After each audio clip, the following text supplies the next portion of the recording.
right. With that, I'm going to turn it over to Raf to get started and to take it away. We'll be here in the background just in case you need us. Well, Otherwise, good morning, everybody. Thank you, Marielle. I appreciate the introduction. My name is Tamecki. I'm with WRG. We're the Water Restoration Group. We are based out of Miami with a additional satellite office in West Palm Beach. So we are able to service anywhere in the Tri-County area. Typical conditions, 45 minutes response time, restoration, general contracting, mold remediation, any type of emergency service. So a little bit of background about me. I have over 27 years of experience in the industry, everything from field service to operations. I would be a great resource for any of you. So if you ever have any questions, concerns, feel free to take down my information, reach out to me. Sorry if it is cutting off a little bit on the slide, but both my phone numbers for my office and my cell phone are there. And once again, feel free to reach out to me should you have any questions or concerns, anything that we may be able to help you out with. So going into the presentation, a lot of storm prep is being ready before things happen. You don't want to be in a situation where you're not able to quickly move on a situation. You want to have everything already in place before something happens. So some things that we're going to discuss and that we highly recommend is pre-screening your vendors, being financially prepared, and establishing your plan of action. So before the storm, qualifying your vendors, you don't want to be looking for somebody to provide service after an event. You want to make sure that the people that are already in place are ready to act on your behalf and be able to address damage to your property. Making sure that you're checking state qualifications, licensing, general liability, workers' compensation is very important. Do not feel that if a vendor has a workers' comp exemption, that's going to be sufficient to protect you. That is only protecting them with their owner operators from having to have workers' compensation, but it would still open you up to liability if somebody should get hurt on your job site. So other than disaster restoration, which is our specialty, we have a list here of other vendors. Typically, we would be going in sequence order, but because we're not live, we're just going to go ahead and quickly go over the list of people that we recommend, in addition to many others. But your roofing contractor, your glass and window door contractor, electrical generator, if you have a standby generator, very important to have that person in place that's able to service and maintain that system. That could be the thing providing your building life safety, elevators. So very important that your standby generator is serviced prior to any type of storm or event. Making sure that you have your mechanical contractor, plumbing as well. You know, there's times where damage is going to occur, and there's going to be pipes that can break because something impacted the building. Your air conditioning compressors could get pulled off the roof. There's lots of different types of services that you want to make sure that you have in play, not just your emergency service contractor, but your day-to-day contractors, and maintaining those relationships throughout the year so they are ready to service you in the case of a large-scale event. Also, in addition to those that we've already discussed, I briefly mentioned life safety. Your alarm system is very important. Security, if power goes out and there's a curfew, you may need to have on-site security so that way work is getting done at the property without delays.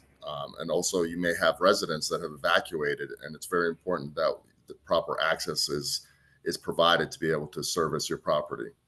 Landscaping. We all know when a storm comes through, then primary damage is usually landscaping. Trees come down, palm fronds, things that you're going to have to get cleaned up, even just to be able to get access to the property. So very important that you have landscaping, and piggybacking on that is your debris disposal. So you can collect all of your trash and your debris, but if you don't have anybody to haul it away, you're still going to have accessibility issues. So moving on is reviewing your contracts. So going into a situation, know what your terms are, understand whether people are expecting to be paid in 30, 60, 90 days. Your insurance company probably is not going to be able to fund those invoices in that time frame. Is that going to open you up to liability? Is that going to open you up to the potential of having liens put on your property? Working with your day-to-day vendors and having them ready to service you during a storm event is your best course of action. Don't count on people that are coming into town, because they're not going to have your best interests in heart. Those companies come in, they do their work, and then they leave. They have no residual interest in the area. So very much recommend to you, speak to your day-to-day vendors, speak to your elevator company, your electrician, your generator company. Have those people ready to be able to service you in the event of something happening.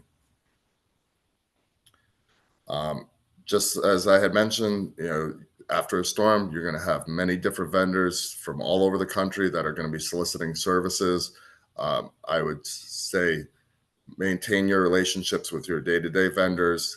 Consider having a master level agreements or contract, service level contracts that state in the event of a storm that you are going to receive priority service from your day-to-day vendors. That's a very powerful tool to make sure that you have somebody in place and ready to move if in the event of a large scale disaster.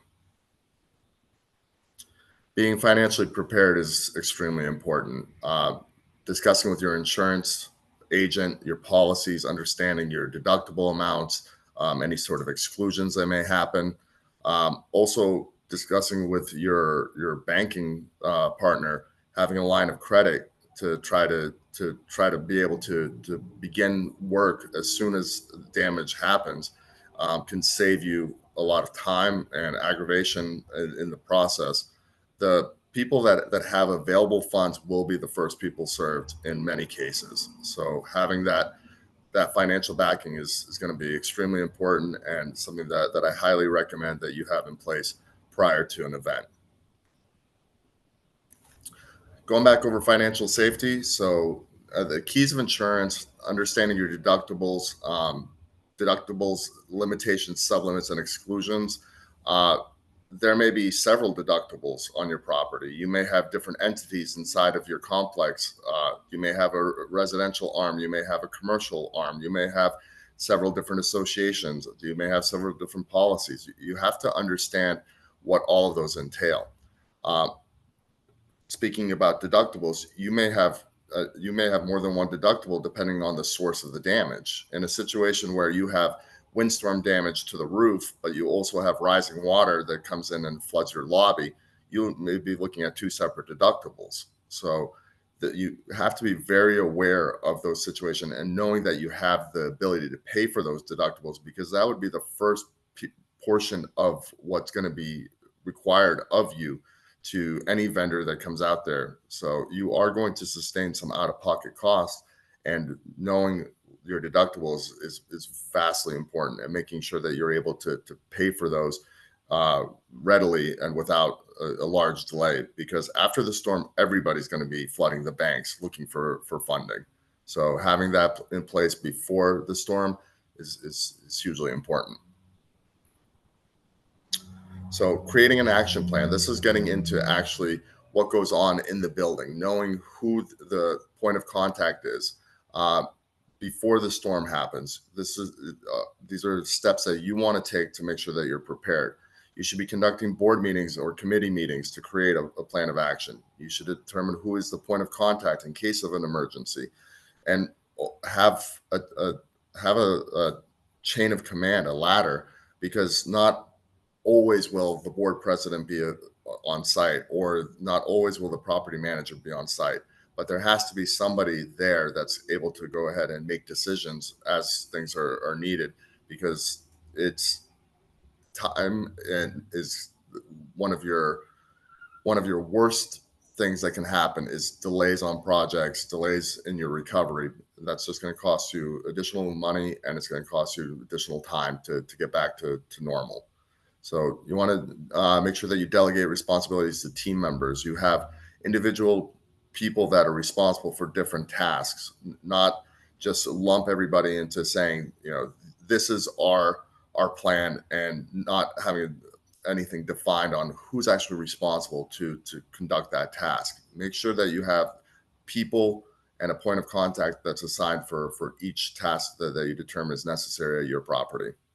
And then finally on this slide, make sure that you train your people on your emergency plan. Don't just tell them that this is what they need to do. You need to actually show them, walk them through, give them guidance on how they're going to accomplish that task.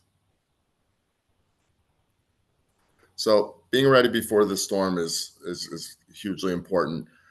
Preventative maintenance, these are things that we recommend being done prior to storm season. This is what you would be doing, let's say between January and March of the year, right? The beginning of the year, you're already starting to try to take care of certain items to prevent against things that may happen. So things that you might do, you might service your standby generators, make sure that they're running properly, make sure that they're fueled, have your roof inspected, bring out, one of your qualified roofing contractors, let them walk the roof, have them inspect it, make sure that there's no routine maintenance that needs to be done. Make sure that there's no warranty work that needs to be done. Make sure that there's no debris on the roof that could cause an issue.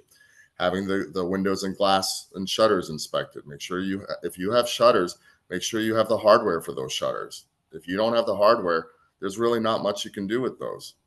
They're just going to become panels and possibly projectiles. So make sure you're going through those systems, determining your occupant evacuation path. So if you're on a barrier island, understanding how are you going to get off the property? How are you going to get off the island? What is the safest routes? And then also have backups, because you may not be able to go in a certain direction that you think you might be able to go to.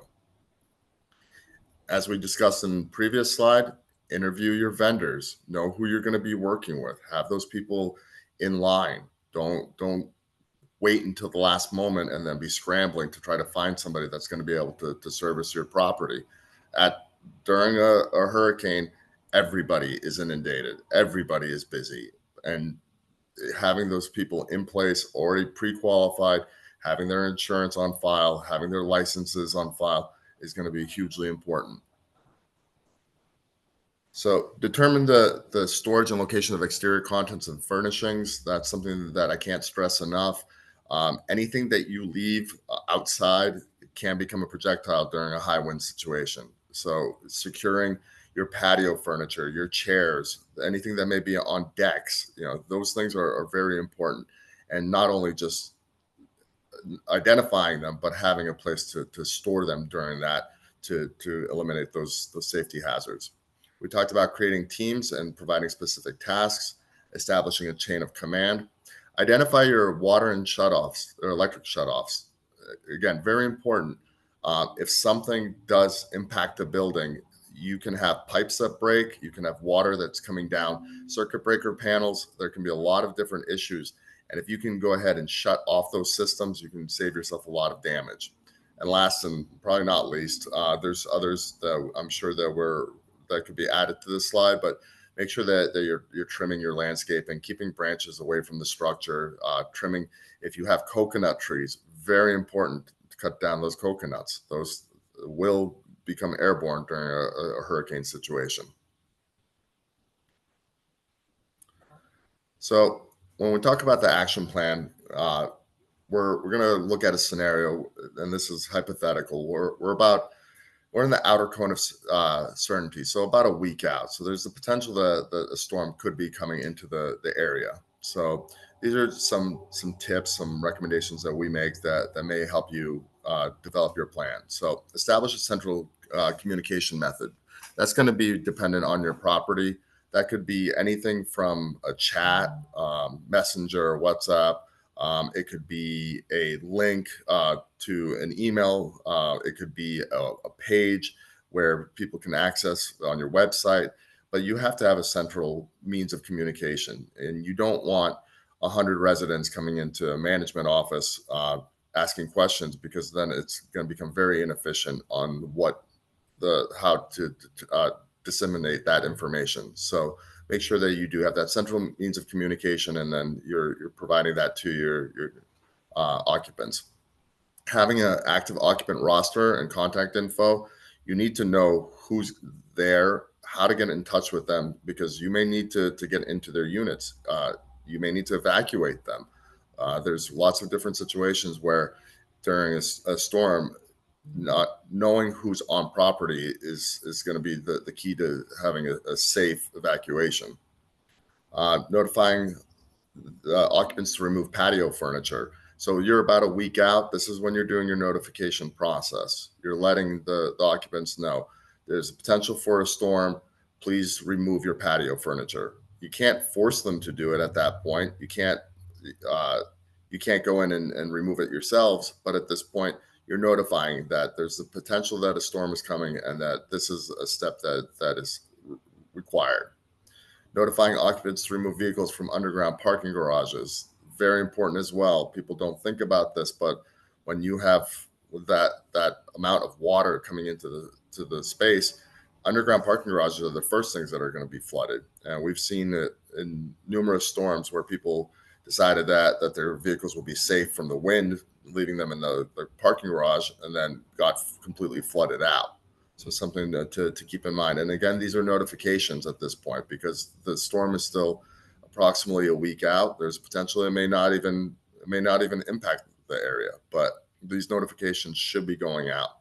We should be removing common area furnishings and contents. So talking about those patio chairs and furniture that belong to around the pool deck and things of that nature. Those things should already start to be being moved. You don't want to wait to the last moment, even though it may be a little bit uh,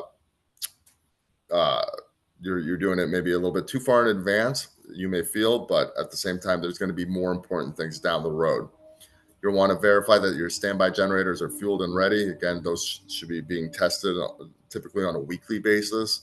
You don't want to either run out of fuel, have stagnant fuel, or have some sort of malfunction where the standby generator isn't going to be active. If that could be the only thing that's powering your elevators. And without elevators and high rises, you're not going to be able to reoccupy after a storm. So obtain sandbags or floodgates. So at this point, we're just obtaining sandbags. I'm not telling you a week out that you should be putting them in front of your doors because you may not need that and you don't want to block any sort of required egress or ingress. And back up all of your critical documentation. So anything that's on your computers, make sure that you're saving that, cloud backups or maybe a backup hard drive, something so that way you're not losing critical data. Moving into in the cone of certainty. So this means that we're at a pre-watch situation. That means that there's a probability that you are going to have some sort of impact from the storm. This is when we're starting to ramp up the plan of action and the process of the things that we want to get accomplished to be ready for the storm. So now instead of notifications, we're verifying that all patio furniture is removed and properly stored. We're verifying that all vehicles have been removed from parking garages, right? We're no longer just talking about it. We're actually going through the plan. We're actually making sure that these items are being done. So that way we can go ahead and minimize the amount of damage that could potentially happen, right? And not only to the property, but you're also to people's personal vehicles or furniture. So we're verifying all potential airborne debris, such as construction materials, garbage receptacles, and we're detaching fixtures things that may be hanging, that like sometimes awnings or even light fixtures, things of that nature that could become pulled off the structure and then become projectiles. So we're determining who is expected to remain and understand mandatory evacuation orders. So there's people that will refuse to leave, but you need to be able to account for those people. You need to know who's going to be staying within the building in the case of an emergency. You may need to rescue those people. You really don't know what those conditions. I'm going to give you a case study where that was the case, and I think that it's going to really kind of open your eyes to some of these situations. So you're installing or closing your storm shutters. You're starting to disperse your sandbags to all of the openings. You're identifying shutoffs for gas or propane sources. Very important. If you need to shut off any sort of gas, any sort of propane that may be coming to the building, if you have a break from any sort of debris or projectile, you could have an explosion. It's very important to identify if you do have gas coming into the structure.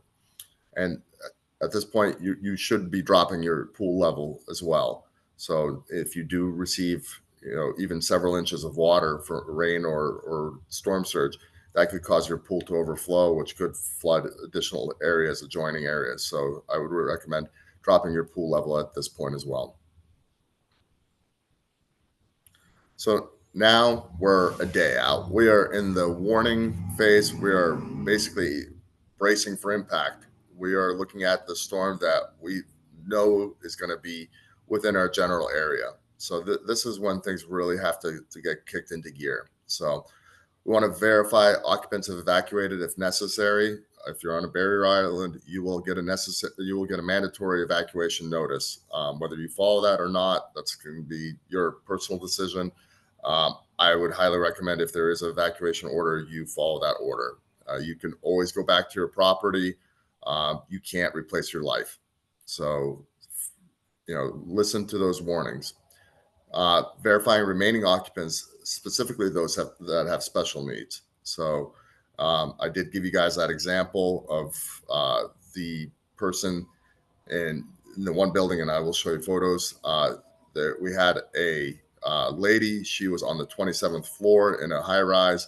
Did not evacuate. She was bedridden and basically left by herself, and was not able to be removed from the structure until about 7 days after the event, and the fire department had to bring her down on ladders. So, it's very important, especially those that have special needs, medical conditions, that they are either removed or very well tended to make sure that they can make it through the storm safely.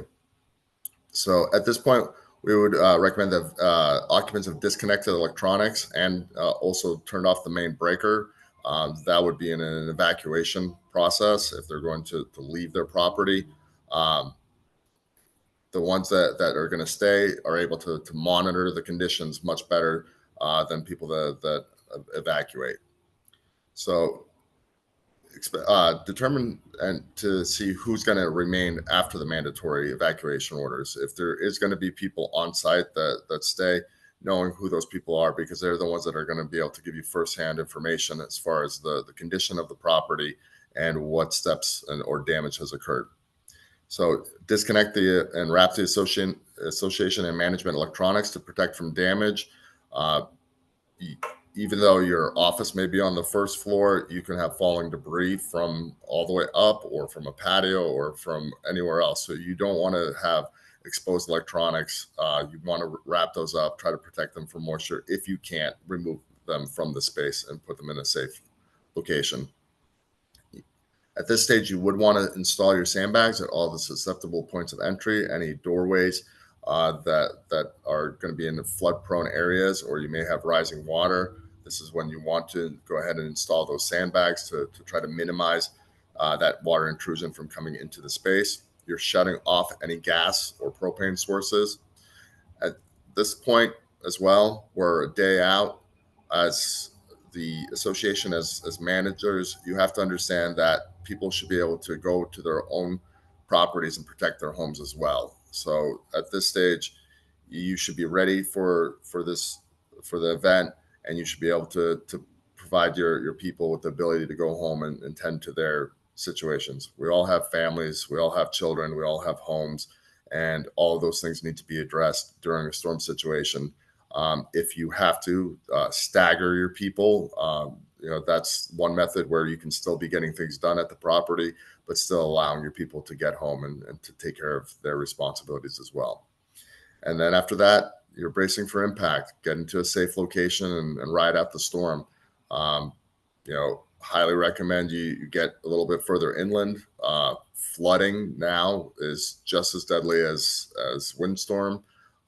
You're starting to see it more often, and where these once in 100-year storms are becoming a little bit more often. We're starting to see them, once every other year. So make sure that you're bracing for impact and not just from wind, but also be very aware of the water. So as we talked about, we're trying to be ready. Everything is preparation, secure the building, and elimination of hazards.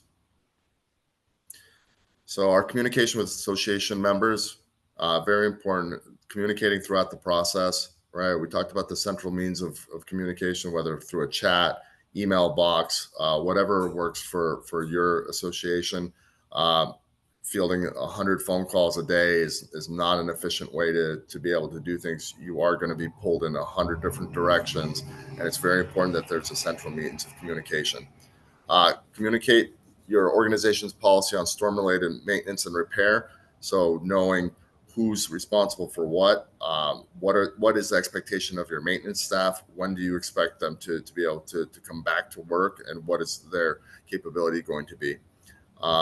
So one thing that we do recommend is having proper signage to the entry point of where you want the occupants to come back through, and having proper channels of communication throughout.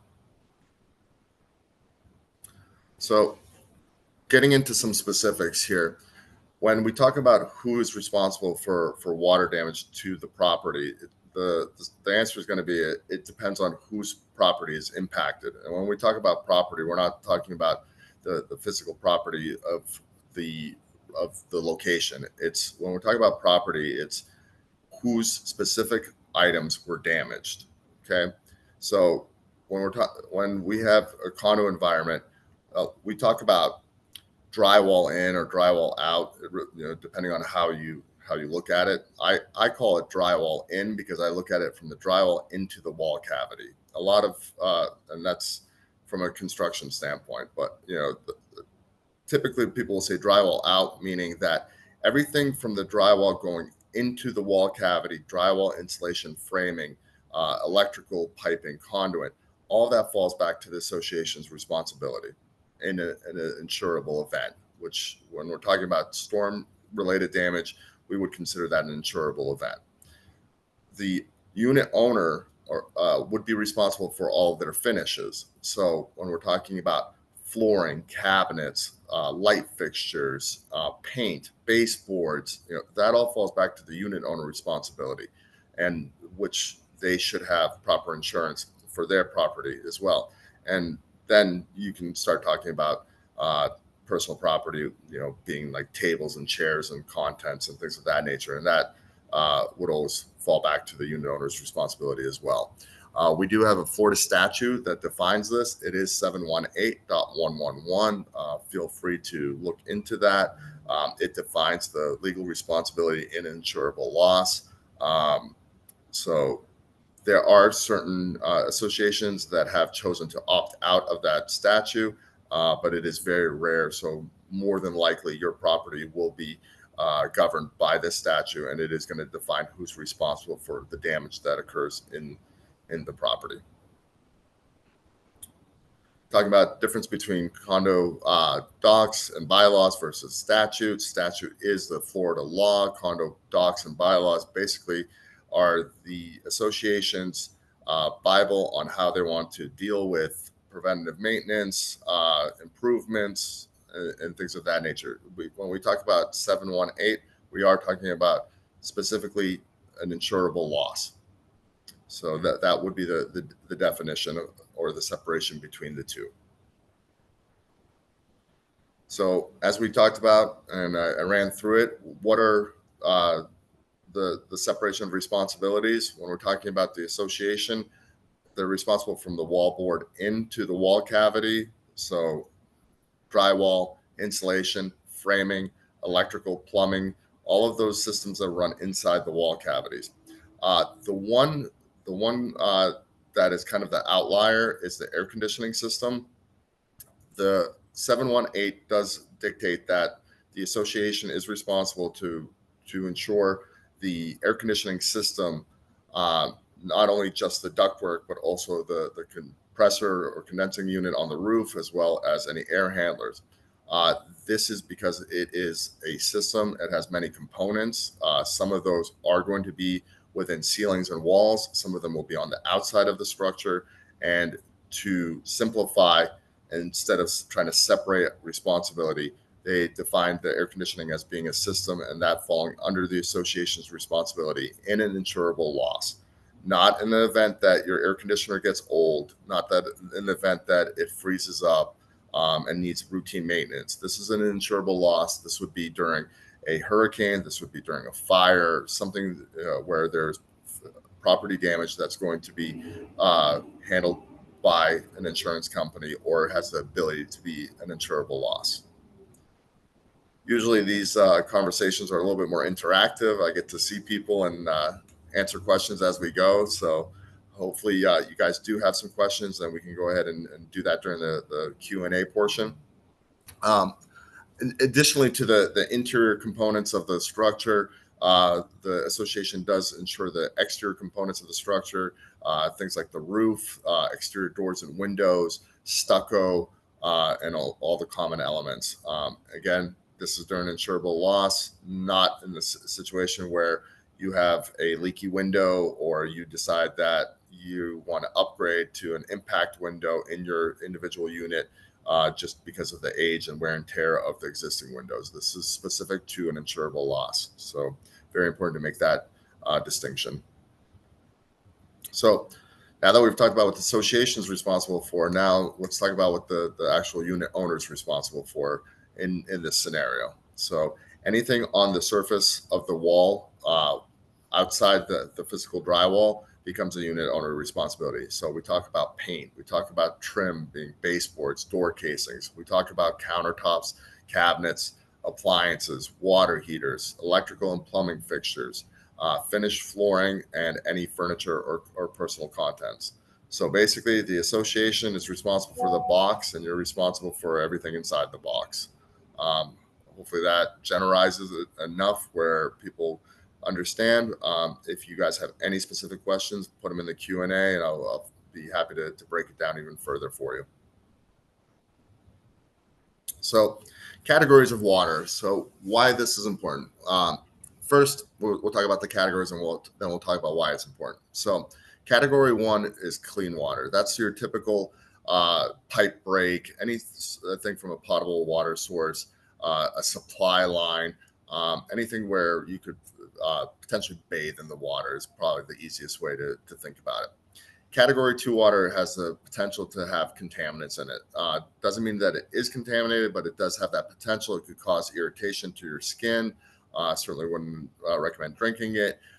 Things like dishwasher leaks, machine washing leaks, toilet bowl overflows, anything that could potentially harbor bacterial matter, fungal matter, any type of contaminant that you wouldn't want to physically have contact with could be considered category 2. And the reason dishwasher or washing machine we put into this because could be food waste. In a washing machine situation, you could have soiled garments, or soap residues. So that's why we consider those category 2.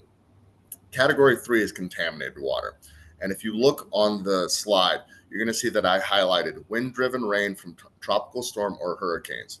So when we're dealing with category 3 conditions, we're no longer talking about trying to restore drywall. We're not trying to restore carpets. We're not trying to restore floating floors. Any of those porous materials that are impacted by that water are recommended to be removed. This is according to the IICRC S500 standard for water damage. And it's very important to understand that the water that's coming in during a hurricane situation is being pushed in by wind that's also capable of driving up any of the outdoor contaminants that are in that space. You're talking about anything from pesticides to animal droppings, oils. You just don't know what could be coming in with that water. So the IICRC said, in that situation, we're not going to have any gray area. We're going to say anything that comes in from hurricane force winds or tropical storm winds is considered category 3 and thus needs to be removed. In addition to that is anything from rising waters also falls into category 3. So if you see that there's ground level water and it's coming into your structure, anything that comes into contact, any porous material that comes into contact with that water is going to be recommended to be physically removed. So very important just to understand the difference between your day-to-day situations where you may have just a simple pipe break versus a hurricane situation or rising water. So after the storm, our steps are identifying and stabilizing. So we want to know the cause of the damage. We want to make sure that we're able to try to minimize that. So you have to be able to know where did the water come in from? Do you have a hole in the roof, or did it come through the sliding glass doors? There's going to be certain steps that are going to be necessary to minimize any additional effects. And a lot of times you're going to have secondary weather that comes in not too long after a hurricane event, and it's very important that you address those conditions in that situation, so you don't have a reoccurring or additional damage. Sometimes your maintenance staff is going to be able to get there faster than mitigation contractor or a roofer or somebody else, whatever type of service you need. If you are able to mitigate or triage whatever damage using your maintenance staff, we would highly recommend that. That would be the first step. The next step is enacting your mitigation plan and utilizing the resources you have. If your staff on site has shop vacs, extractors, air movers, anything that they can use to try to begin the process to minimize the amount of damage. Just getting up the standing water in most cases is going to save you a tremendous amount of time, money, and damage. Recording any damage immediately is very important. Recording the property prior to the damage is just as important. So I would recommend going back into the preparation phase, documenting the conditions of your building prior to storm season. If you have a roof inspection, make sure that your roofer is going out there and producing photos and videos of the condition of the roof prior to the storm. That could save you a lot of disagreement or going back and forth with the insurance company regarding the scope of damage. Same thing with the interior of the property. And once the system, the damage occurs, making sure that you have quality photo documentation of everything that occurred, and then also with the help of your vendors, the work that's being conducted to correct those items, that can eliminate so many different disputes, just having the right proper documentation. And then reporting the damage to your insurance agent, discussing coverage, understanding your limitations, your deductibles, and then that's going to also help you to minimize any sort of delays, deficiencies, or denials. So in review, before the damage, we're creating our action plan, taking an inventory, we're updating our records and backing up data. During, enforcing our plan of action, communicating with management team, staff, and association members, and then finding a safe place to shelter. And then after, this is when we start our documentation process, mitigate damage, report to your agent, and verifying that your insurance company is involved, and trying to get them out there as quickly as possible is really the most important step. So now that we've gone through some of the educational, we're just going to run through some case studies, some different storm situations, just so kind of give you a feeling of what could happen. A few years ago, we had Hurricane Ian. This hit the west coast of Florida. This was projected to go through Tampa, ended up taking a slight turn to the south, and then coming through the Fort Myers area. Project in Punta Gorda. This was over 13 buildings with 300 units impacted. Most of this damage was because the rooftop condensers were pulled off the roofs. You had water intrusion that came in through the roofing systems. Roofs needed almost all total replacements. So impacting basically 90% of the units in the property. Just some photos of some of the interior damage. This is just showing drone footage, as well as some common area damage, the fitness room and some of the office space. That's a picture of me when I was told by a supplier that our items wouldn't arrive for 3 days, when we were promised that they would be there within 3 hours. So during those situations, a lot of things get taken out of your control. I like to put that in because it's just a kind of a funny snapshot in the life of a storm situation. And then the one to the right is our staff on when we completed the project. We were there for 3 months. So at that point, everybody was pretty ready to go home. Another project that we had done during Ian, this was in Fort Myers. So as I had mentioned, everybody during Ian felt that the storm was going to be going through Tampa. The people in Fort Myers kind of let down their guard. The storm slightly wobbled and then came through there in Cape Coral. So they did not close, they did not lift the elevators, they did not secure their doors. The first picture on the left, those doors blew in. You can see the door is actually on the left side by the column. This middle picture is the roof collapsed in part of the lobby. And this was not actually due to the force of the storm. There was a sprinkler pipe that was above there that was broken due to debris, and that actually caused that ceiling to collapse. And the last picture is just standing water that was forced in under the doorway. And that's actually on the second story of the structure. So the first story was full of groundwater. When the second story and the majority of the damage on that lobby area was coming in through those doors and windows and from that broken pipe. And that's why you would want your plumber uh, available. The plumber had to come in and shut off that water coming to that pipe to be able to properly restore that property. So two very recent but very different storms. We have Hurricane Helene and Hurricane Milton. Uh, Helene is probably one of the strangest storms I've ever seen. This one basically stayed off the coast, but caused a lot of interior flooding along the western side of the state. Um, we saw a lot of damage from basically the Sarasota area up to Tampa. Hurricane Milton was more of a windstorm event and basically came through almost the same areas.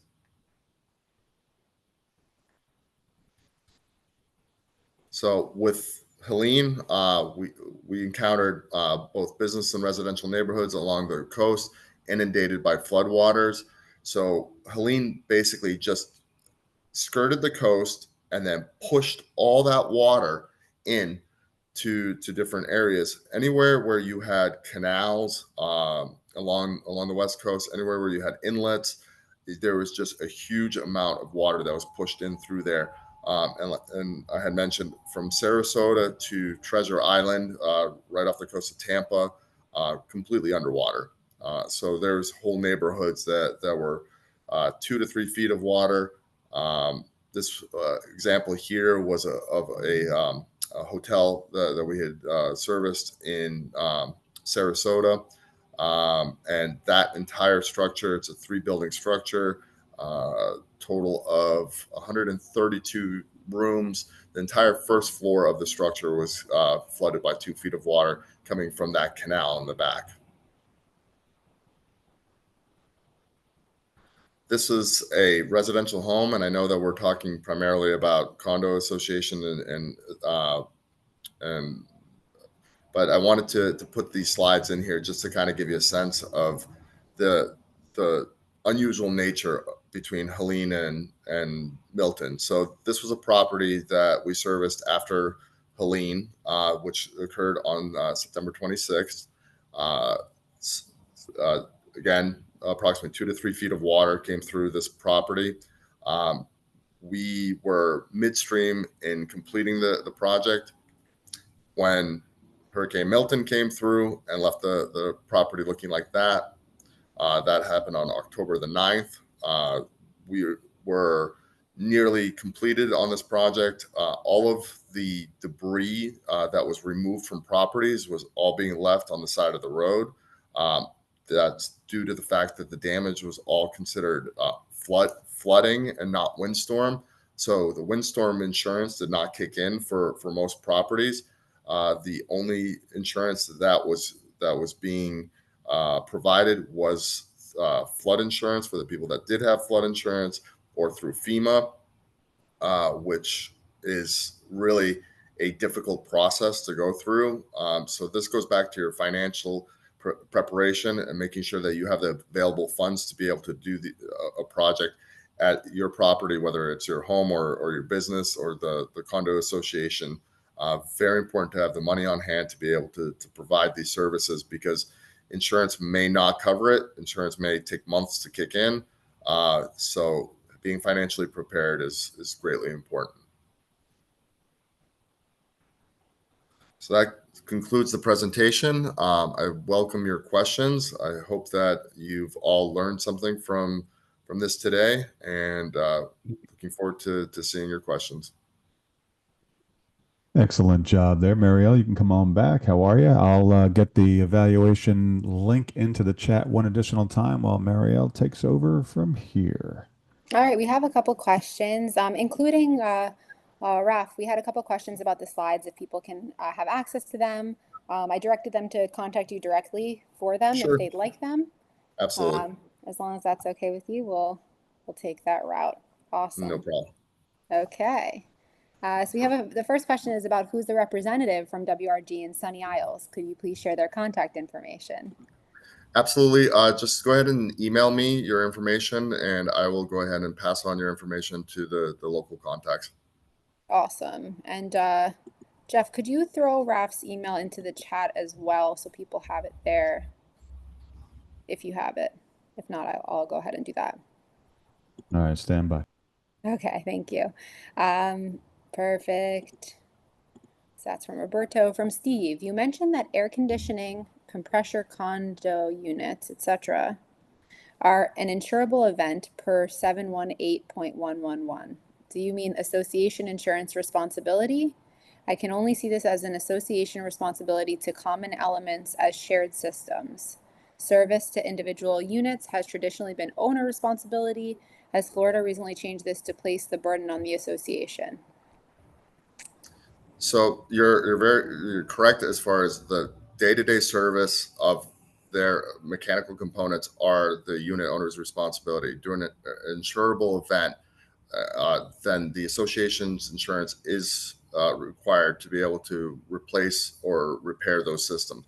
Think in the event of a fire, which we've done many times. If you had a 20 unit fire that damaged the air conditioning systems, the compressors, the air handlers inside the units, along with the ductwork, that would fall into the association's responsibility through their insurance carrier.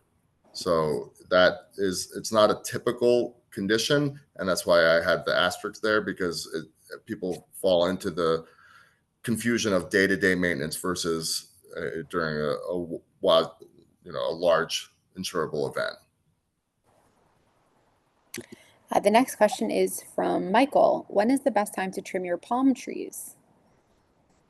I'm not a landscape expert, but I would say, anytime before storm season. So typically speaking, I mean, we're not going to start to see hurricanes until July, August. Usually that's when you start to see things fire up, when things have been, just heating up. And then historically, the majority of hurricanes fall from September to October. So, you have a good amount of time earlier in the season to start that process. I would say, preventatively, do it between January and July, and I think that you're going to be in good shape. As far as from a horticulture standpoint, I can't tell you when the best time for a tree to be cut, but just from the property standpoint, you have really until July to be ready with that. Awesome. From Kelly, excellent presentation, Raf. I learned a great deal from your presentation.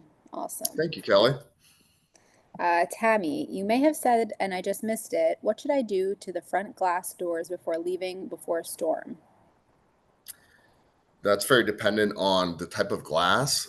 If you have impact glass, then you really don't need to do anything. I mean, if you want to put a layer of protection on that, because impact glass is made so that it doesn't shatter, right? So it's going to crack if something hits it, but it's not going to just break like a mirror. So if you have tempered glass, or you have typical single pane or something, then you're going to want a shutter or plywood, that's so that way you can prevent that impact resistance. Excellent. Herb, this was informative. Will it be rebroadcast? So we will have this presentation recorded and put up on our website. I'm going to put the link right here in the chat.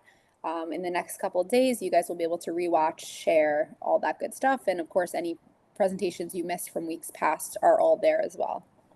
All right. Let's see. Kirsten, if below ground parking spaces are deeded and not owned, can we require spaces to be vacated? Oceanfront buildings. Not sure this is a question. I would consult with your attorney on that. I Yeah, can't. I'm not sure this is a question for I, Raf. I'm giving you the recommendation just to try to minimize the potential damage to people's vehicles. We had several occurrences where people didn't vacate their vehicles, and then there's millions of dollars worth of vehicle damage that could have been saved had they brought those vehicles even onto an upper level. Okay. Herb, should power to the community gates be shut off at all? And if so, when should that be done? That, as far as power to the gates, I mean, I wouldn't be probably the best resource for that. I would think that proactively, if you are going to shut off, that would be one of the last things that you're going to shut off. You don't want to cause a situation where people can't either get in or out of the premises. I'm You gonna, know, if I may interject there, because I managed a large scale community that had several Mhm. different gate entrances. And what we would do with our hurricane action plan, for example, is we would, when we knew it was imminent, it was coming, the warnings are in effect, we put the gate arms up, leave them up.